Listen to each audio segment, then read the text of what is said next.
dalam Mazmur 136 ayat 1, firman Tuhan berkata, bersyukurlah kepada Tuhan sebab Ia baik, bahwasanya untuk selama-lamanya kasih setianya. Pemazmur meminta kita, Tuhan meminta kita untuk bersyukurlah kepadanya.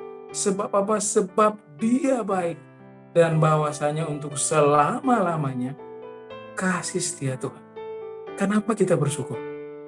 Karena kasih setia Tuhan tidak pernah berubah dalam hidup kita. Sekalipun situasi di sekitar kita, sekalipun orang-orang di sekitar kita berubah kasih setianya.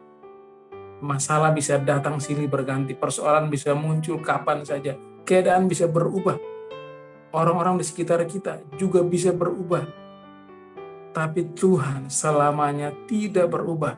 Kasih-Nya tanpa syarat buat kita, kasih-Nya tanpa batas buat kita, kasih-Nya tidak pernah berhenti. Karena itu kita bersyukur. Kenapa kita bersyukur? Karena janji Tuhan tidak pernah berubah.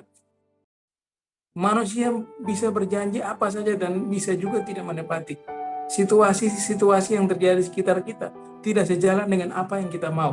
Orang-orang di sekitar kita juga tidak sepaham. Kadang-kadang janji mereka, janji yang tidak mungkin bisa ditepati, atau janji yang tidak pernah bisa ditepati.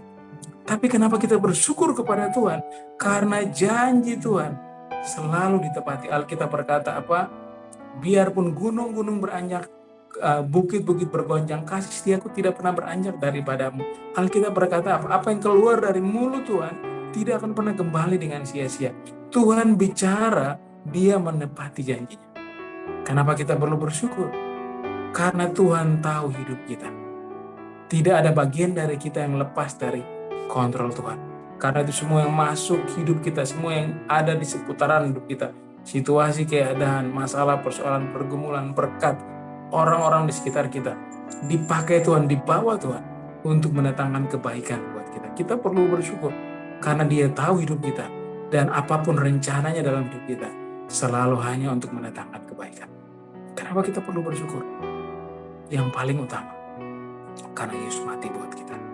Waktu Dia mati, tidak hanya surga diberikan buat kita, tapi hidup kita hari ini diberkati, disertai, dipelihara, dijamin semua kebutuhan untuk mempersiapkan kita menuju rumah Bapa kekal yang disiapkan buat kita. Tuhan Yesus memberkati kita.